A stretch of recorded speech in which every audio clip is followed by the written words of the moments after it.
Bom dia. Eu estou feliz. Para mim é uma alegria poder participar desse congresso jovem. E quando eu cheguei aqui na igreja, eu pude sentir algumas coisas. Eu conversava ali com o pastor Luiz Otávio. Eu posso sentir aqui na igreja de Nova Iguaçu uma igreja viva para a honra e glória de Deus. Eu fiquei feliz quando vi os desbravadores integrados. Me faz entender que esse congresso jovem é tempo de adorar ao Senhor. Não é um congresso só do ministério jovem da parte dos jovens, mas todo o ministério jovem integrado. Eu conversava lá embaixo com o desbravador e ele dizia assim: nós estamos juntos desde ontem. E eu fiquei pensando, por que eu não vim com o meu uniforme dos jovens, né? Mas depois, quando vi os desbravadores, eu pensei assim: por que eu não vim com o meu uniforme dos desbravadores? E depois eu pensava, eu acho que o melhor foi eu não ter vindo assim. E aí eu não fiquei nem do lado dos jovens, nem do lado dos desbravadores, porque vocês todos também estão entendendo que todos nós somos um só corpo e a cabeça é Cristo Jesus. Por isso eu fico feliz em ver uma igreja integrada, feliz em ver a direção dos jovens, a pessoa do Tiago ali, né? E enquanto o Tiago estava aqui na frente, eu fiquei pensando, eu acho que desde que o Tiago chegou aqui no Rio de Janeiro, ligaram esse jovem na tomada e esqueceram de desligar. Porque o Tiago está sempre elétrico, né? E eu queria, Tiago, dar uma saudação aqui à igreja de Nova Iguaçu. Eu queria chamar aqui a André, representando os jovens. Não sei onde está aí o meu telefone. Deixe aí, por favor, traz, para a gente filmar. Traz para cá. O Johnny está aqui? Johnny está aqui? Johnny está aqui dentro? Johnny, vem cá, você vai representar os desbravadores, tá bom? E aí nós vamos dizer assim: um tem que vir filmar, que pode ser o Tiago, não mesmo, Tiago. Está aí no meu telefone, tá bom?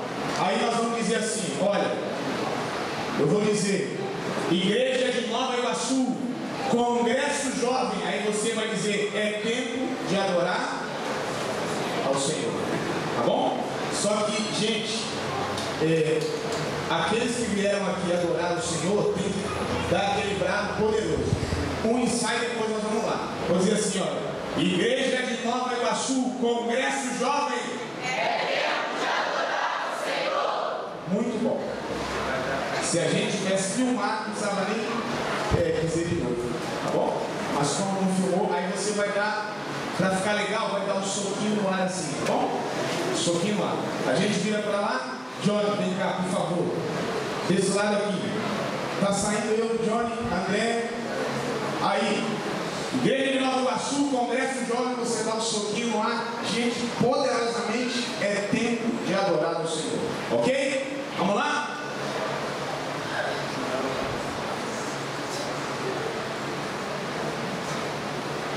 Igreja de Nova Iguaçu, Congresso Jovem, é tempo de adorar o Senhor.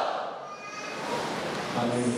Deus abençoe você. Eu queria que você abrisse a sua Bíblia no Salmo 36.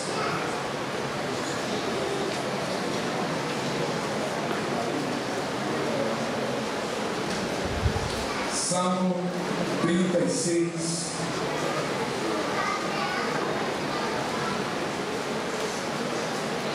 E vamos ler o versículo 7.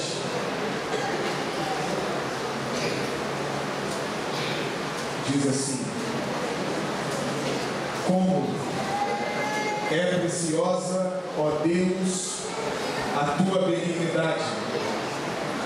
Por isso, os filhos dos homens se acolhem à sombra das suas asas. Eu vim aqui nessa manhã dizer para vocês, jovens, para vocês, irmãos, que estão nesse congresso,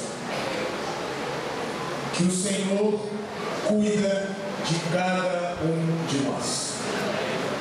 Eu vim aqui dizer nessa manhã que Deus cuida de você. Eu vim aqui nessa manhã dizer, como lemos agora, que nós estamos sob as asas de Deus. Deus cuida de você, desbravador. Deus cuida de você, amigo visitante. Deus cuida de você, jovem. Deus ama você de uma maneira inacreditável. Amém?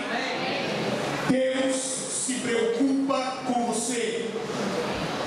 Eu lembro quando era mais novo, gostava muito de brincar de futebol.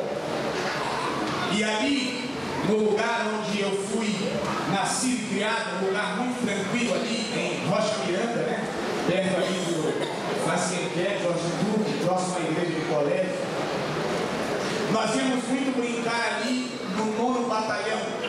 Ali, alguns domingos, o 9º Batalhão abria o lugar para nós brincarmos ali. E junto de nós jogavam alguns policiais militares. E eu lembro de um policial, cara de mal, forte. E a gente brincava ali, e eu sempre muito assim, com esse corpo aqui, né, franzino, né, esbelto. E muitas vezes aquele homem vinha e pá, dava um pontapé em mim. E quando eu ia já assim, né, já viu que às vezes tem baixinho bem invocado, né? Quando eu já ia, aí eu ia dizer assim, olha, não mexe com esse homem não aí, que ele é mau, ele é matador, ele é isso, ele é aquilo. E eu ficava olhando para ele, vendo assim, esse homem, eu tinha uma visão dele, de uma pessoa mal, que podia fazer transponível. Um dia nós estávamos brincando lá, e a bola caiu perto de uma família de gansos. E aquela família de gansos estava com alguns filhotinhos. E aquele homem mau, forte, que olhava para ele como uma barreira intransponível, ele chegou perto da mãe ganso e a bola estava perto dos filhotes da mãe ganso. E quando aquele homem foi pegar a bola, irmãos, aquela mãe ganso avançou naquele homem. E aquele homem mau, forte, corria igual criança. Socorro, socorro. E eu me senti vingado naquela mãe ganso. Eu olhava assim para aquela mãe ganso e dizia, olha, aquele homem mau, que ninguém tinha coragem de chegar perto. E aquela mãe ganso, impulsionada para defender os seus filhos, avançou naquele homem e ele corria agora ali. E eu, é claro, via só pelo cantinho da boca dele. Esse é o nosso Deus. O verso que nós lemos, o versículo 7 diz, Deus nos protege sob as suas asas. Deus guarda cada um de seus filhos. Ele nos protege dos homens maus. Aleluia. Amém. Você poderia dizer comigo, o Senhor me ama, por isso eu louvo. Você poderia dizer, vamos lá, 1, 2, 3. O Senhor me ama, por isso eu louvo. Por isso os jovens escolheram esse tema, é tempo de adorar ao Senhor, porque o Senhor me ama, o Senhor me protege, por isso eu o louvo. Deixa eu falar uma coisa para você. Deus se preocupa com você. A primeira verdade que você precisa entender, Deus se preocupou com o seu passado. Você poderia repetir comigo para ficar mais gravado na sua mente? Agora você não diz, Deus se preocupou com o seu passado, mas Deus se preocupou com o meu passado. Você poderia repetir? 1, 2, 3. Deus se preocupou com o meu passado. Quando nós olhamos para trás, as lutas que passamos, as dificuldades que enfrentamos, as vitórias que conquistamos para chegar até aqui, nós podemos dizer, aleluia, Deus se preocupou comigo, Deus se preocupou com o meu passado e Deus me conduziu até aqui. O apóstolo Paulo diz assim: desde o ventre da minha mãe, Deus me escolheu. Por isso eu quero dizer para você nessa manhã: desde o ventre da sua mãe, Deus te escolheu. Você foi escolhido por Deus desde a sua concepção. Você não está aqui nesse mundo ao acaso. Você não é uma poeira cósmica que veio do nada e está indo para o nada. Como dizem aí e pregam, você não é um fruto de uma seleção natural, como dizem os evolucionistas. Você foi escolhido por Deus. Deus quis você. Por isso, se algum jovem ou algum irmão chegou até essa igreja nessa manhã, imaginando que a sua vida não tinha um propósito, se alegre nesse momento, pois foi Deus que te trouxe até aqui. Ele tem conduzido os seus planos, Ele tem conduzido a tua vida. Uma vez eu estava ali próximo ao aterro do Flamengo e vi ali um pai ensinando a um filho a andar de bicicleta. E o pai colocava a perninha do filho em um pedal, colocava a outra, e ele ia segurando no cilinho, ia conduzindo, e o menino ia caminhando, até que o pai soltava, e lá na frente o menino caía. Sabe, eu fico imaginando o cuidado de Deus, guiando a minha e a sua vida, conduzindo, colocando a nossa perna num passo, colocando a nossa perna no outro, dizendo: vai filho, caminha por esse trilho, vai por esse caminho que eu sei que é melhor para você. Às vezes o menino caía, e às vezes Deus permite também que nós caiamos, para que nós possamos aprender a viver e possamos ser mais felizes. Às vezes Deus permite quedas para o nosso aprendizado. Mas você se lembra da ilustração das pegadas na areia, né? Todo mundo se lembra quando alguém diz assim: Senhor, naquele momento mais difícil, eu só vi 2 pegadas na areia. E aí ele diz: porque naquele momento eu estava carregando você em meus braços. Sabe, pode ser que nem eu e você tenhamos consciência disso, mas nos momentos mais difíceis da nossa vida, nos momentos mais difíceis da tua vida, Deus te carregou nos seus braços. A Bíblia diz: porque a nossa leve e momentânea tribulação produz para nós eterno peso de glória acima de toda comparação. Eu lembro quando eu era criança, uns 4 ou 5 anos, eu sempre fui muito assim, doentinho, né? Doente. A minha irmã tem raiva de mim até hoje por causa disso. Porque eu sempre fui muito doentinho, né? Então, consequentemente, eu sempre fui o queridinho, né? Mais mimado, tá dizendo André ali, vai ser até que ela sabe. Mais mimado, tadinho, né? A minha tia, Aldiquinho, né? Tadinho, faz um arroz separado para ele, ele é tão doentinho.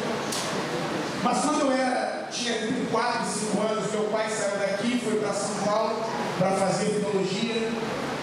E ali, naquele frio muito pobre, eu tive algumas pneumonias, mais especificamente 3 mais graves, e em uma delas, o médico chegou a chamar meu pai e a minha mãe e disse assim: olha, a situação dele é muito complicada. E as chances de vida dele são poucas. E a minha mãe, então, fez ali um propósito. E ela disse então: se o Senhor curar o meu filho, ele vai trabalhar para o Senhor no futuro. Só que ela nunca me contou isso. Era um propósito que ela tinha.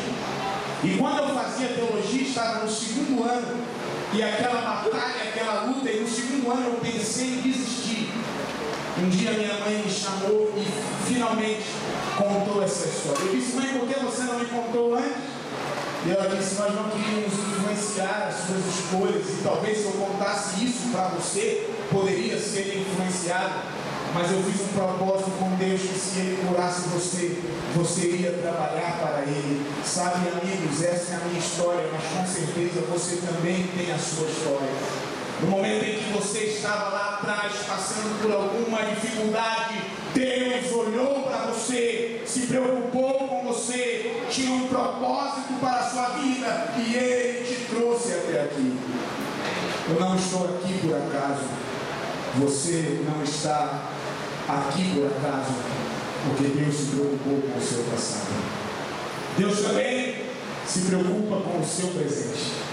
Como você poderia repetir, Deus se preocupou com o meu passado, você poderia repetir comigo, Deus se preocupa com o meu presente. Vamos lá, os três, Deus se preocupa com o meu presente. O nome do tempo verbal já diz tudo, presente. A vida não é um fardo insuportável que você tem que carregar. A vida é um presente de Deus. E a cada dia, Deus bate na sua porta com uma linda, e deixa eu utilizar agora a minha visão poética, com uma linda caixa de ouro. E dentro dessa caixa estão ali 24 horas para você viver, a cada dia. O rico ganha 24 horas por dia. O pobre, 24 horas. O bonito, 24 horas. O feio, 24 horas. É um presente universal. Todos nós. E eu pergunto a você nessa manhã o que você tem feito com o presente que Deus tem entregado a você a cada dia. Alguns dizem assim: pastor, eu tenho muita vontade de trabalhar para Deus. Queria trabalhar para Deus, né? Aí o outro engraçadinho assim: e quando você tem vontade de trabalhar para Deus, o que você faz? Aí o engraçadinho responde assim: quando eu tenho muita vontade assim de trabalhar para Deus, eu fico bem quietinho na vontade de paz. O que você tem feito com o tempo que Deus tem dado a você, com as 24 horas que Deus tem entregue a você? Existe uma teoria chamada deísmo. Essa teoria diz: Deus criou o mundo, Deus realmente criou o universo, mas Ele abandonou o mundo. E agora o mundo vive ao acaso. Mas a Bíblia não diz isso. A palavra de Deus diz assim, o próprio Senhor falando: eis que estou convosco quantos dias? Eis que estou convosco quantos dias? Todos os dias, até a consumação do século. E eu tenho certeza que Ele está aí com você. Deus se preocupa com o nosso presente. Um dos nomes de Deus na Bíblia é Emanuel, Deus conosco. Esse é o nosso Deus. Ele se relaciona conosco. Ele partilha da sua presença conosco. Quando hoje pela manhã você decidia se ia vir à igreja, Deus estava ali do seu lado olhando. Que bom. Que bom que ela decidiu ir à igreja. Quando você estava ali escolhendo a roupa que você viria, olha, eu não sei se eu vou com essa, e Deus sussurrou seu ouvido: vai com aquela. Quando você pegou o ônibus, Deus estava ali. A palavra de Deus diz que Deus se preocupa com o nosso presente. Ele não nos criou, como dizem alguns, e nos abandonou. Deus está conosco todo o tempo, porque foi Ele quem disse: eu estou convosco todos os dias até a consumação dos séculos. Isso nos alegra, isso nos anima, isso nos motiva. Quando eu era criança, lembro disso lá em São Paulo, minha mãe, professora, eu sempre tive essa alegria de ter a minha mãe como professora. Irmãos, eu era extremamente tímido. Eu tenho várias fotos que minha mãe me mostra. Eu assim, ó, a minha mãe na frente e eu assim, embaixo, várias, as 3 ou 4. E eu era assim na escola. E você imagina como foi para mim começar a estudar. Colocar numa sala com 20 pessoas desconhecidas e dizer: se relaciona aí com esse pessoal. Meu Pai do céu. E para mim era uma luta. Mas minha mãe era professora na mesma escola. E quantas vezes a professora virava para escrever e eu saía pela porta. E eu já sabia onde era a sala da minha mãe. Na escola tinha aquelas janelinhas, né? Os que são mais velhos, igual eu, passou o Luiz Otávio, se lembra? A escola tinha aquela janelinha e eu colocava ali a minha carinha para olhar se a minha mãe estava lá. E a minha mãe me via e dizia: filho, fique tranquilo que eu não estou aqui. Sabe quando você procura Deus, quando você se sente angustiado, quando você se sente apertado, e você procura Deus, você vai ver um Deus que está olhando para você e está dizendo assim: filho, fique tranquilo, eu estou aqui com você. Esse é o nosso Deus. Um Deus que se preocupa com o nosso presente. A alegria do Senhor é a nossa força. Você se lembra quando os jovens hebreus foram jogados na fornalha? Deus impediu, sim ou não? Que eles fossem jogados na fornalha, sim ou não? Mas onde estava ele? Estava ali. Portanto, se você está passando por alguma luta, por alguma prova, olhe para o seu lado, porque Deus pode estar aí do seu lado. Jovens, Deus se preocupa com o seu presente. Jovens, Deus se preocupa com o que você veste. Deus se preocupa com o que você veste. Sabe, uma vez eu estava numa igreja próxima aqui, que eu não posso dizer o nome. Aí estava lá um jovem participando do louvor. Aí eu estou olhando para ele. Aí eu estou olhando para a camiseta dele. Estava escrito assim na camiseta dele: I love beach nudity. Eu amo praia de nudismo. Ele está lá. Aí eu cheguei para ele e falei assim: filho, você sabe o que está escrito? Não, estou usando aqui e tal. Deus se preocupa com o que você veste. Deus se preocupa com a imagem que você representa. Deus se preocupa, jovens, aonde você vai. Deus se preocupa com os lugares que você frequenta.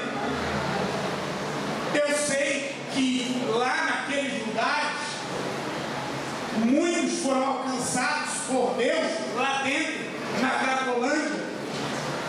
Então, para mim é difícil dizer que Deus não vai a determinados lugares, porque a palavra de Deus diz que Ele é onipresente, Ele está em todos os lugares. E os que foram convertidos lá dentro da Cracolândia, quem foi que converteu eles? Mas Deus se preocupa com os lugares onde você vai, como um jovem de Deus, como um desbravador, servo de Deus, amigo de todos. Deus se preocupa. Deus se preocupa com o que você come. Deus se preocupa com o que você bebe. Deus se preocupa com como você trata as pessoas. Quando ele diz lá, as pessoas vão saber se vocês são meus discípulos, se vocês amarem uns aos outros. Como você trata as pessoas.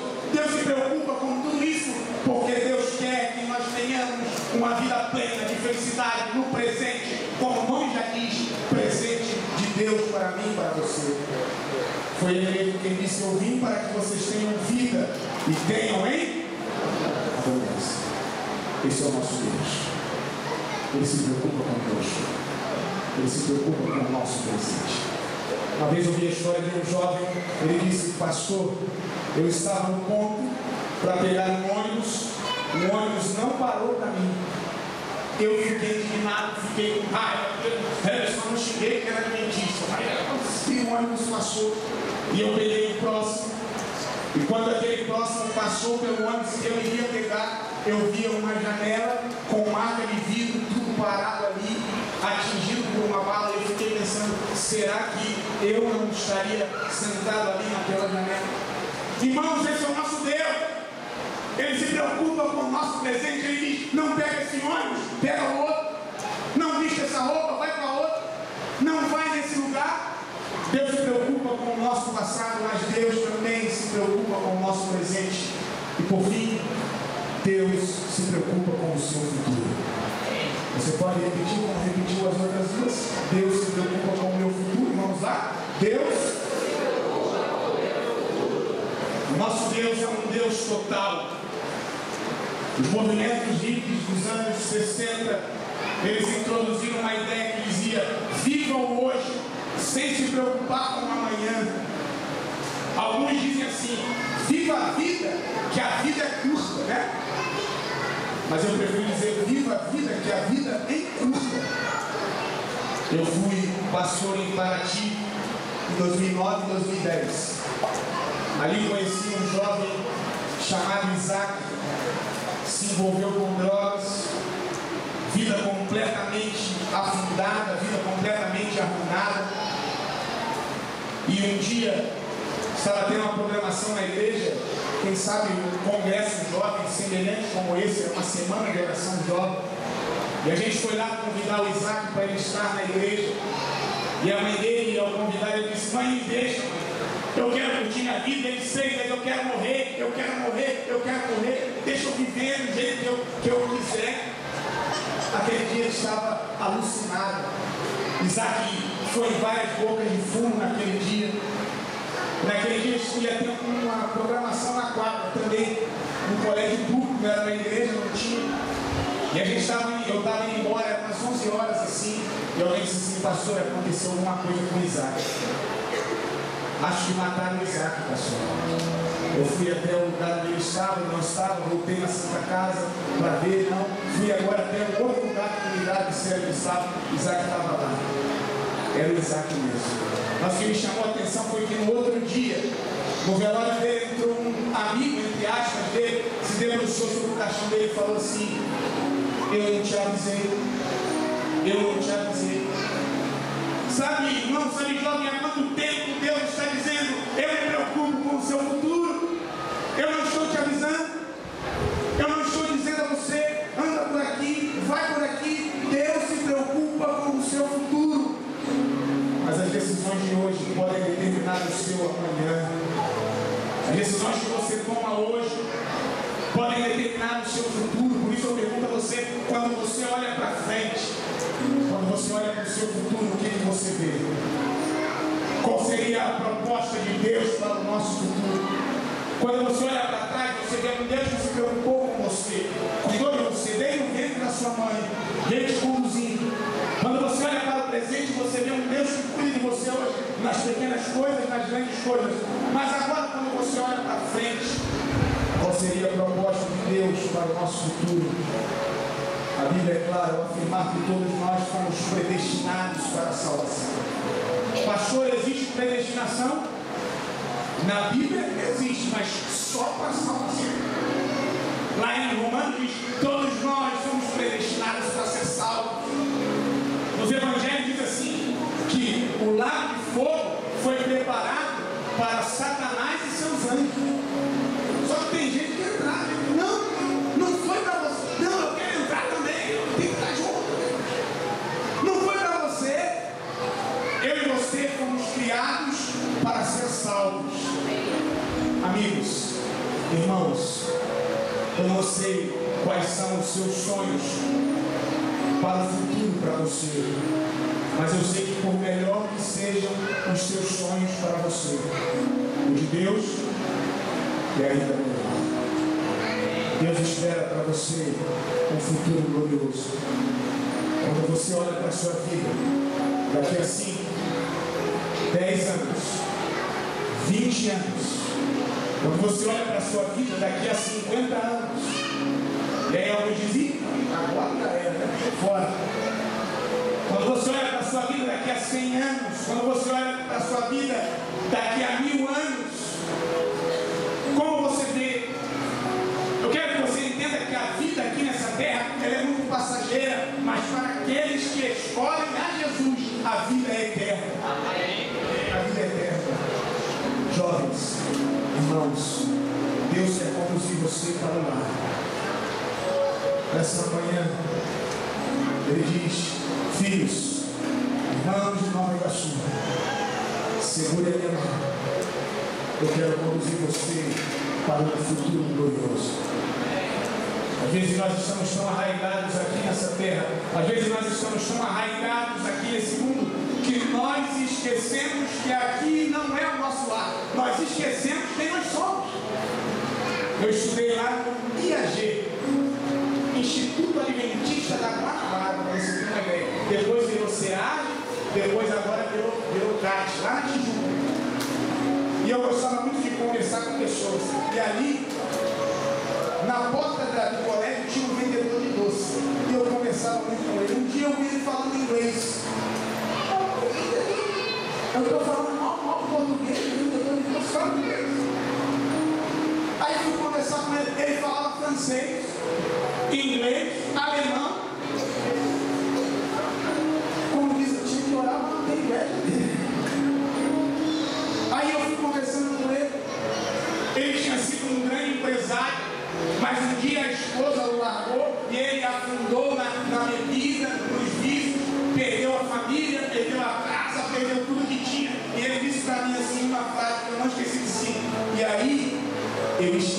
quem eu era. Eu esqueci quem eu era. Às vezes, nós esquecemos quem nós somos. Nós não somos aqui desse mundo. Os desbravadores vão no Cambori. O povo de Israel tinha a festa das cabanas.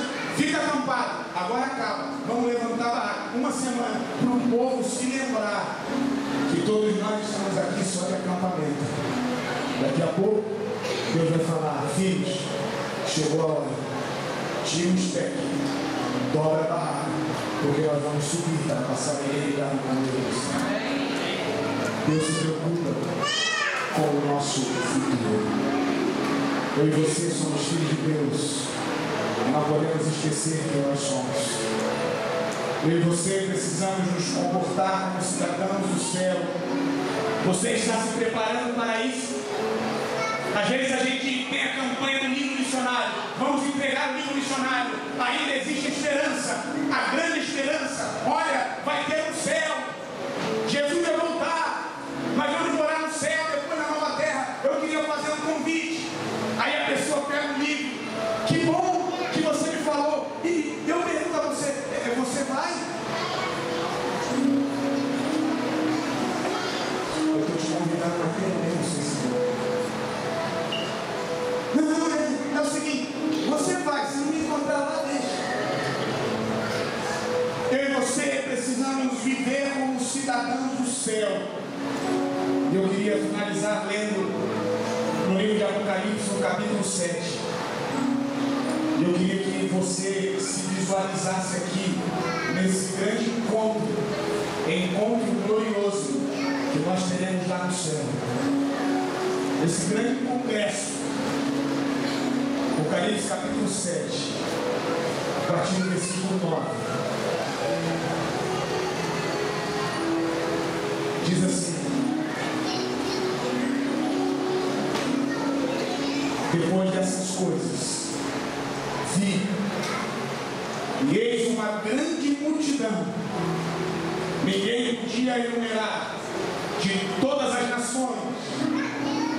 Versículo 9, Apocalipse 7, tribos, povos, línguas. Eles estavam em pé diante do trono e diante do Cordeiro. Vestiam vestiduras brancas com palmas nas mãos. E eles clamavam em grande voz, dizendo: ao nosso Deus, que se assenta no trono, e ao Cordeiro pertence a salvação. E todos os anjos que estavam de pé, rodeados ao trono, os anciãos, os 4 seres viventes diante do trono, se prostraram sobre o seu rosto e adoraram a Deus, dizendo: amém.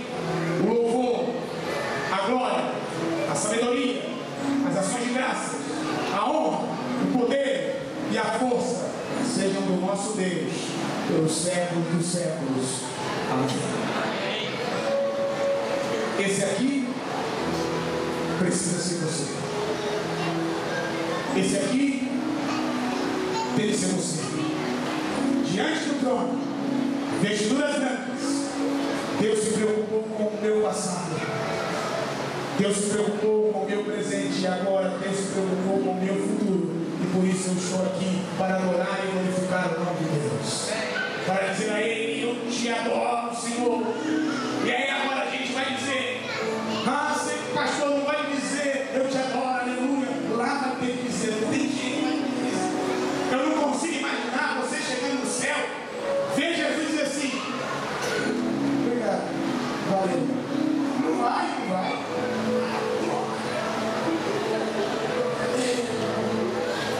Quem já torceu por algum, né, time de futebol, final do Copa do Mundo, gol do Brasil, valeu. Esse precisa ser você. Deus se preocupa com o seu futuro. Em breve esse dia está chegando. Conta-se que um grupo de navios estava trilhando pelo mar Mediterrâneo, e um daqueles navios levava ovelhas de uma nação para outra. E aquelas ovelhas se alimentavam da grama que foi colocada ali dentro do navio. Mas aquele navio começou a ficar à deriva. E ele ficou perdido ali no nevoeiro dias e dias. E as ovelhas se alimentavam mesmo daquela grama sendo velha, elas se alimentavam daquela grama, mas um dia as ovelhas pararam de comer aquela grama velha. E eles pensaram, por que elas pararam de comer a grama velha? E eles descobriram que estavam perto da costa. E eles chegaram à seguinte conclusão: as ovelhas começaram a sentir o cheiro da grama nova e não comiam mais a grama velha. Sabe, irmãos, nós já podemos sentir o reino que se aproxima.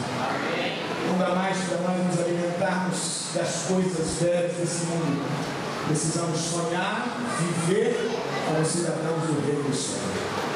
Quantos de vocês querem nessa manhã fazer um propósito de entregar a sua vida nas mãos do Senhor Jesus, sabendo que Ele se preocupa com o seu passado, se preocupa com o seu presente e está preocupado com o seu futuro? O grupo vai cantar mais novo. Enquanto o grupo canta esse novo, se você quer confirmar esse chamado, esse propósito que você fez levantando as suas mãos, eu convido você a ficar em pé. Ao final vamos orar para que Deus possa nos fortalecer e nos abençoe.